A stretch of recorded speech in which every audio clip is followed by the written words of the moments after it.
नमस्कार। मेरा पूरा देश सुन रहा है। राष्ट्र की आवाज 140 करोड़ लोगों की एक ही आवाज, आपके साथ मैं हूं सरफराज। मैं सरफराज सैफी आपको बताना चाहता हूं, साल 2024 के चुनावी महासंग्राम की रणभेरी आज से बच चुकी है। 2024 लोकसभा चुनाव को लेकर भारतीय जनता पार्टी ने अपना मेगा अभियान शुरू कर दिया है। आज इसकी कमान हिंदुस्तान के प्रधानमंत्री नरेंद्र मोदी ने थाम ली है। राजस्थान के अजमेर से प्रधानमंत्री नरेंद्र मोदी ने चुनावी शंखनाद शुरू कर दिया है। पुष्कर में ब्रह्मा मंदिर में पूजा अर्चना करने के बाद प्रधानमंत्री नरेंद्र मोदी ने जनसभा को संबोधित किया। अपने 9 साल के कार्यकाल का रिपोर्ट कार्ड भी जनता के सामने पेश किया। गरीबों की बेहतरी, सुशासन के लिए किए गए काम का लेखा जोखा भी प्रधानमंत्री ने जनता के सामने रखा। प्रधानमंत्री मोदी ने अजमेर के मंच से कांग्रेस पर जोरदार हमला भी बोला। 3 दिन पहले ही देश को नया संसद मिला, जिसका विरोध करके कांग्रेस से लेकर विपक्षी दलों ने 60,000 मजदूरों की मेहनत को लात मारने का काम किया। पीएम मोदी ने जनता को सावधान करते हुए कहा कि कांग्रेस के राज में कब दंगा हो जाए पता नहीं। अजमेर के मंच से प्रधानमंत्री मोदी ने और क्या कुछ कहा, कैसे प्रधानमंत्री मोदी का अजमेर दौरा बेहद खास माना जा रहा है, आज आपको राष्ट्र की आवाज के जरिए बताऊंगा। प्रधानमंत्री मोदी के अजमेर दौरे की हर तस्वीर भी दिखाऊंगा। केंद्र में 9 साल पूरे होने के मौके पर भारतीय जनता पार्टी ने मेगा प्रचार अभियान की शुरुआत कर दी है। आज इस मेगा अभियान पर सुपर लॉन्च किया गया। प्रधानमंत्री मोदी ने राजस्थान का माहौल चुनावी बना दिया है। राजस्थान विधानसभा चुनाव के साथ 2024 लोकसभा चुनाव की डबल तैयारी शुरू हो गई है। अगले 30 दिन के दौरान बीजेपी के सारे बड़े नेता देश भर में 51 रैलियां करने वाले हैं। कुल मिलाकर 500 जनसभाएं आयोजित करने का प्लान है। अगले 30 दिनों में बीजेपी के नेता 5 लाख से ज्यादा परिवार से संपर्क करेंगे। कैसे 543 लोकसभा क्षेत्रों को 144 क्लस्टरों में बांटा गया है। जनता तक मोदी सरकार के कामकाज का पूरा लेखा जोखा पहुंचाने का बीजेपी का पूरा प्लान क्या है, आज आपको राष्ट्र की आवाज के जरिए दिखाऊंगा और बताऊंगा। साल 2024 लोकसभा चुनाव के लिए बीजेपी की अपनी तैयारी है, उधर कांग्रेस भी अपनी रणनीति फाइनल करने में जुटी है। कर्नाटक में जीत मिलने से कांग्रेस का जोश हाई है। अगर राजस्थान में सत्ता वापसी करने में कांग्रेस कामयाब हो गई तो तय मानिए कि भारतीय जनता पार्टी के लिए आगे की लड़ाई बहुत मुश्किल होने वाली है। राजस्थान में मुख्यमंत्री अशोक गहलोत ने मोर्चा थाम रखा है। सीएम गहलोत की योजनाओं वाले दमदार दांव की चर्चा है। लोकसभा चुनाव को लेकर कांग्रेस का जोर विपक्षी एकता पर है। क्या है कांग्रेस का प्लान 450, ये आज आपको बताऊंगा, दिखाऊंगा, समझाऊंगा। मैं अपने हिंदुस्तान के कोने कोने की आवाज को दिल्ली तक पहुंचाता हूं। दिल्ली की आवाज को देश दुनिया के कोने कोने तक पहुंचाता हूं। नेताओं की आवाज को मैं आम लोगों तक पहुंचाता हूं। आम लोगों की आवाज को मैं अपने देश के हुक्मरानों तक पहुंचाता हूं। आपकी आवाज से मिलती है मेरी आवाज और बन जाती है राष्ट्र की आवाज।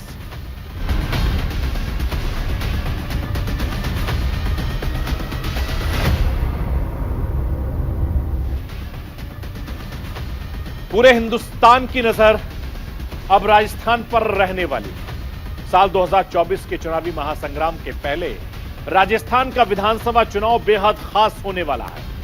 राजस्थान से लोकसभा चुनाव की रणभेरी आज बच चुकी है। प्रधानमंत्री नरेंद्र मोदी ने अपने मेगा अभियान की शुरुआत राजस्थान से कर दी है। भारतीय जनता पार्टी की तरफ से प्रधानमंत्री मोदी ने मोर्चा संभाल लिया है। कांग्रेस के जादूगर कहे जाने वाले राजस्थान के मुख्यमंत्री अशोक गहलोत पहले से ही मैदान में डटे हैं। राजस्थान का चुनाव हिंदुस्तान की राजनीति का टर्निंग पॉइंट साबित होगा, लिख कर रख लेना। कर्नाटक की जनता ने सूबे की सियासी रवायत को बनाए रखा।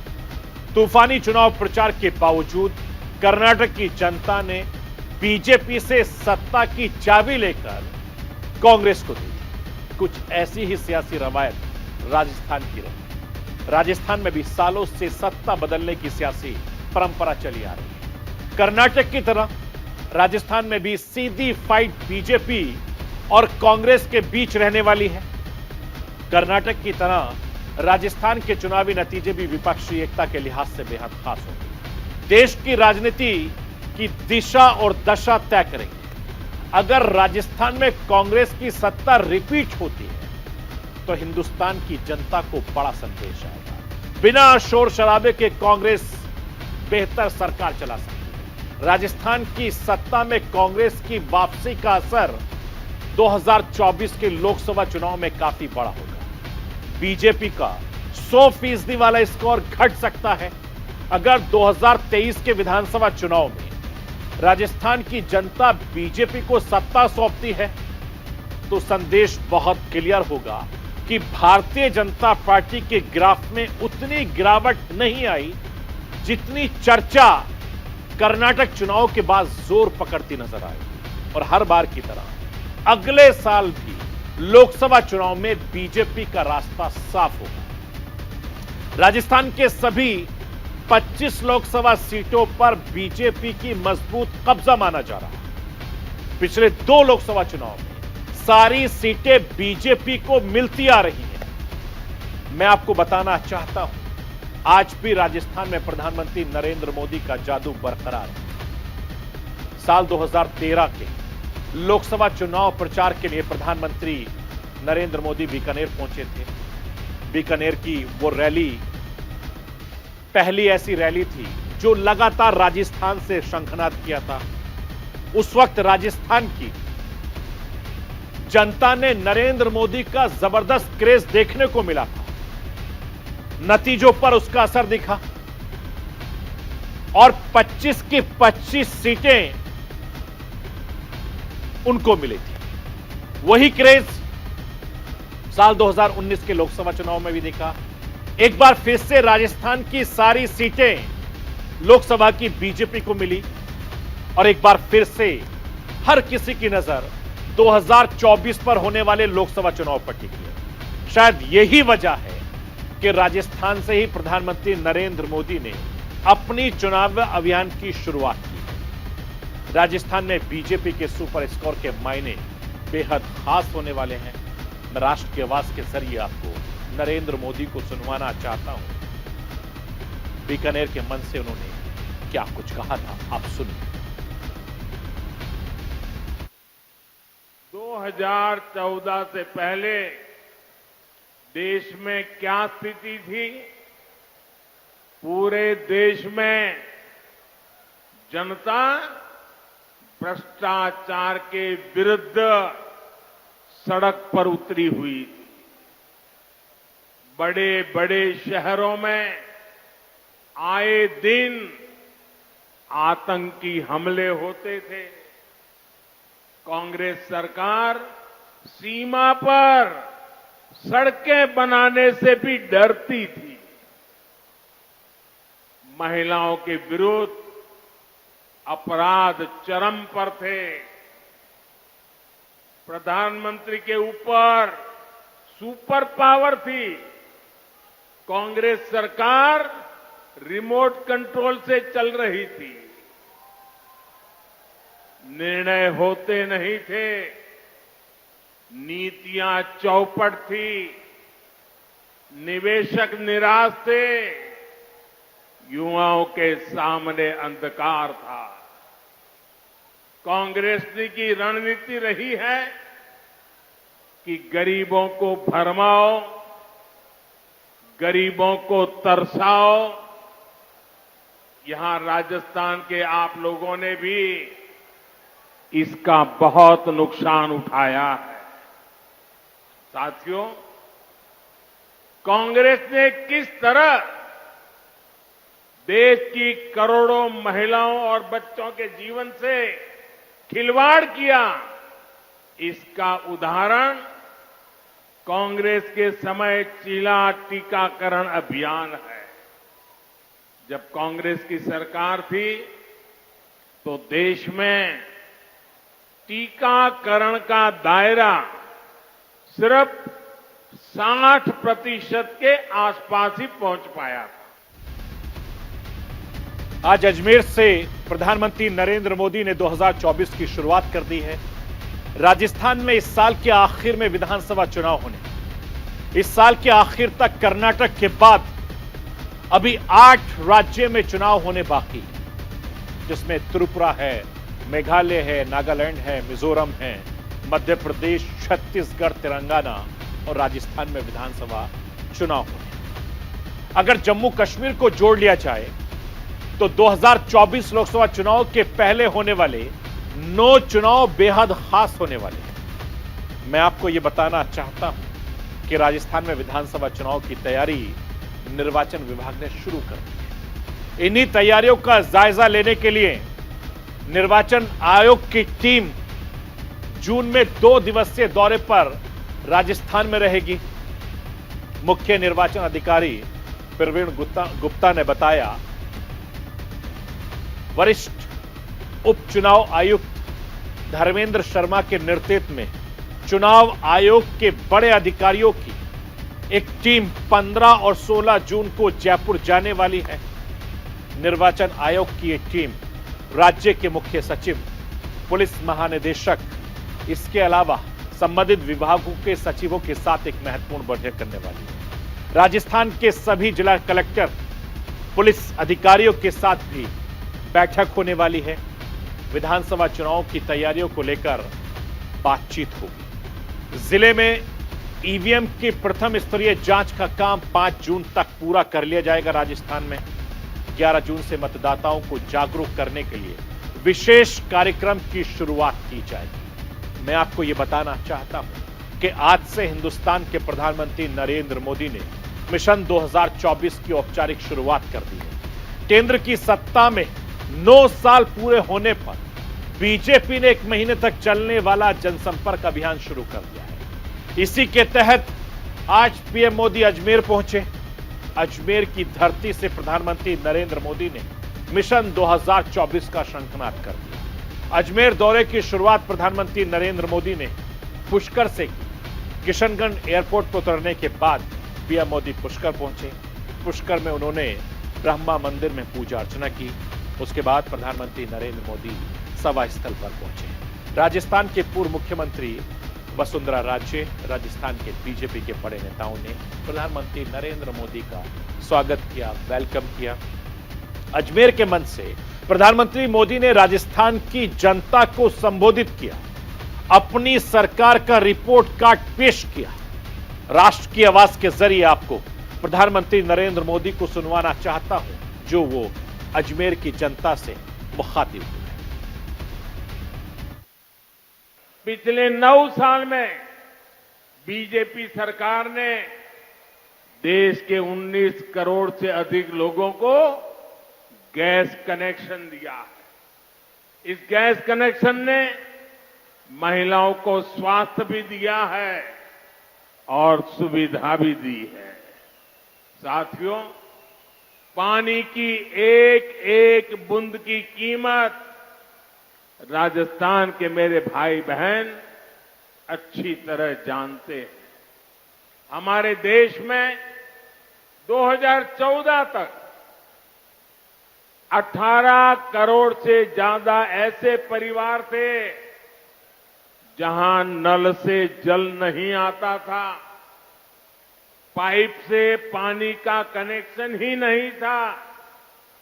बीजेपी सरकार ने बीते 3 साल में 9 करोड़ लोगों को पाइप से पानी के कनेक्शन से जोड़ा है।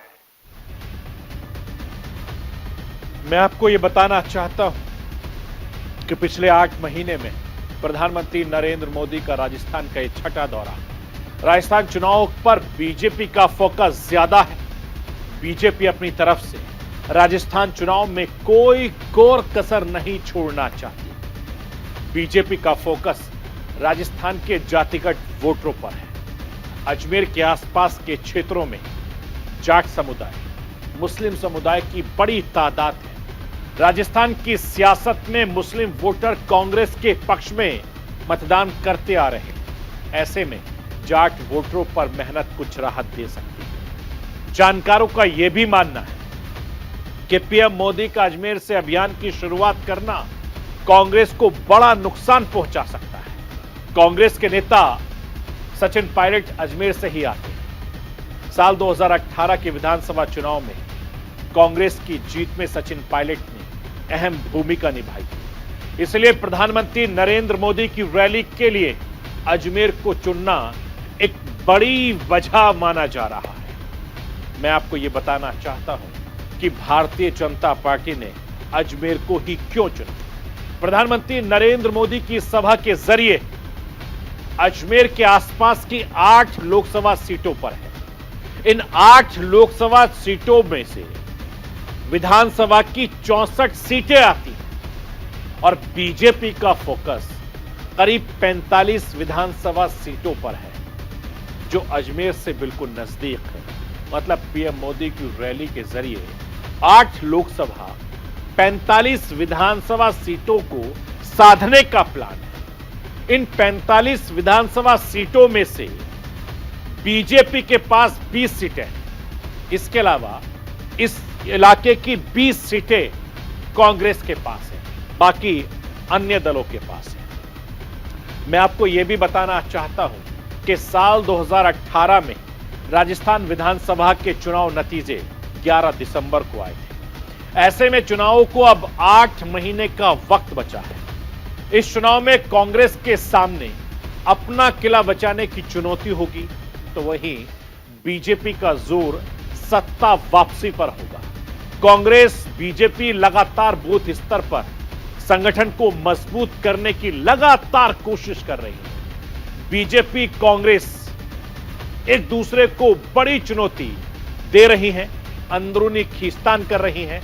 बताया तो यह भी जा रहा है कि अंदरूनी खींचतान से बचने के लिए बीजेपी इस बार पीएम मोदी के चेहरे पर चुनाव लड़ सकती है, जबकि कांग्रेस के सामने अभी भी उलझन वाले हालात हैं। सीएम गहलोत सचिन पायलट की खींचतान खत्म होने का नाम नहीं ले रही है। मैं आपको यह भी बताना चाहता हूं कि प्रधानमंत्री मोदी की राजस्थान दौरे से एक दिन पहले कांग्रेस ने दावा किया कि सीएम गहलोत सचिन पायलट के बीच सब कुछ ठीक हो गया है। बताया यह गया है कि राहुल गांधी ने दोनों का झगड़ा खत्म कर दिया है। 29 मई को कांग्रेस अध्यक्ष मल्लिकार्जुन खड़गे के घर पर करीब 4 घंटे तक चारों नेताओं के बीच बातचीत हुई, मंथन हुआ। खड़गे और राहुल गांधी ने सचिन पायलट, सीएम अशोक गहलोत को अलग अलग बात की। मीटिंग में फैसला हुआ, दोनों नेता मिलकर विधानसभा चुनाव लड़ेंगे। कांग्रेस महासचिव केसी वेणुगोपाल ने सब कुछ ठीक होने का ऐलान भी कर दिया। जिस तरीके से जानकारी इस वक्त आ रही है कि राजस्थान के दोनों सुरमाओं के बीच संग्राम पर अल्प विराम जरूर लगा है, इसे पूर्ण विराम नहीं कहा जा सकता। सचिन पायलट को पार्टी की तरफ से कोई ठोस जवाब अभी तक नहीं मिला है, ये जानकारी मिली है।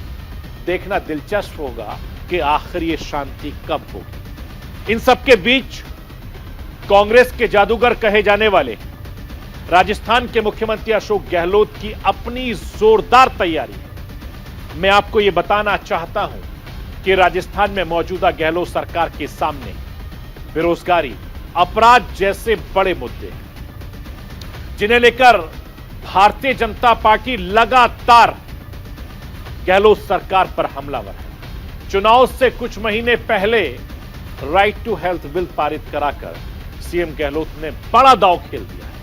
सूबे की राजनीति के जानकार इसे ऐतिहासिक भी बता रहे हैं। इससे पहले गहलोत सरकार ने चिरंजीवी योजना की शुरुआत की। गहलोत सरकार की चिरंजीवी योजना भी बेहद खास मानी जा रही है, जिसके तहत राज्य सरकार 10 लाख तक का स्वास्थ्य बीमा कवर देगी। इसके अलावा मुख्यमंत्री सस्ता गैस सिलेंडर योजना, मुख्यमंत्री निशुल्क बिजली योजना, अन्नपूर्ण फूड पैकेज योजना, मुख्यमंत्री ग्रामीण योजना गारंटी, सामाजिक सुरक्षा पेंशन योजना, बेहद खास मानी जा रही हैं, जो चुनाव में सीएम गहलोत के पक्ष में माहौल बना सकती है। मैं आपको यह भी बताना चाहता हूं कि राजस्थान विधानसभा का चुनाव कांग्रेस और बीजेपी दोनों के लिए बहुत खास होने वाला है। दोनों ही पार्टियां राजस्थान में पूरा दम लगाने पर जुटी हैं। दोनों की लड़ाई आगामी लोकसभा चुनाव तक चलने वाली है। इसके अलावा केंद्र में मोदी सरकार के 9 साल पूरे होने के साथ ही बीजेपी ने मेगा अभियान की शुरुआत कर दी। अगले 30 दिन के दौरान बीजेपी के तमाम बड़े नेता देश भर में 51 रैलियों को संबोधित करेंगे। लोकसभा के स्तर पर कुल 500 जनसभाएं आयोजित करने का प्लान भारतीय जनता पार्टी का है। पार्टी सदस्य देश भर में 5 लाख से ज्यादा परिवार वालों से संपर्क करेंगे। बीजेपी ने 543 लोकसभा क्षेत्रों को 144 क्लस्टरों में बांटा है। हर क्लस्टर में 3 से 4 लोकसभा क्षेत्र आएंगे। पार्टी के 2 बड़े नेता, जिसमें केंद्रीय मंत्री भी शामिल होंगे, हर क्लस्टर में 8 दिन बिताने का प्लान है। समाज के अलग अलग वर्गों के साथ कई कार्यक्रम करने वाले हैं। जनता के सामने ये तमाम नेता मंत्री नरेंद्र मोदी सरकार का रिपोर्ट कार्ड भी पेश करेंगे। साल 2024 लोकसभा चुनाव को लेकर बीजेपी की अपनी तैयारी है, तो उधर कांग्रेस भी अपनी रणनीति फाइनल करने में जुट गई है। कांग्रेस विपक्षी एकता के दम पर लगातार आगे बढ़ने की कोशिश कर रही है। कांग्रेस के दिग्गज नेता पी चिदम्बरम ने एक नया फॉर्मूला दिया है। पी चिदम्बरम ने कहा कि 450 के बारे में बताया है। अगर गैर बीजेपी विपक्षी दल एक साथ हो जाते हैं तो संभव है कि 450 सीटों पर विपक्ष का एक आम उम्मीदवार बीजेपी का मुकाबला करेगा। और 12 जून को पटना में विपक्षी दलों की बड़ी बैठक होने वाली है। उसके बाद स्थिति साफ होगी, कार्य प्रगति पर है। मैं राष्ट्र की आवाज के जरिए आपको पी चिदम्बरम को सुनवाना चाहता हूं। आप सुनिए 2024 के लिए उन्होंने कौन सा फॉर्मूला सेट किया है। All the non-BJP opposition must get together as far as possible. In my view, if the non-BJP opposition parties get together, it is possible that in 450 seats, we can field one common candidate against the BJP. But that is a desire, that is an aspiration. But the parties are meeting in Patna on June 12. It is work in progress. It will happen, but it will take some time. Karnataka में मिली जीत से कांग्रेस का जोश high है। राजस्थान में अगर कांग्रेस बाजी मार लेती है तो भारतीय जनता पार्टी के लिए 2024 का मुकाबला काफी टफ हो सकता है, ऐसा राजनीति के जानकार कहते हैं। राजस्थान विधानसभा चुनाव बीजेपी कांग्रेस दोनों के लिए बेहद खास माना जा रहा है, क्योंकि 2024 का चुनाव, उससे पहले राजस्थान का विधानसभा चुनाव सत्ता का सेमीफाइनल भी देखा जा सकता है। क्योंकि 25 लोकसभा सीटों में आखिर कांग्रेस क्या इस बार अपना खाता खोल पाती है या नहीं, यह सबसे बड़ा सवाल लगातार बना है। तो ये थी राष्ट्र की आवाज। बाकी खबरों के लिए आप बने रहिए न्यूज इंडिया के साथ। कल रात 9 बजे फिर होगी।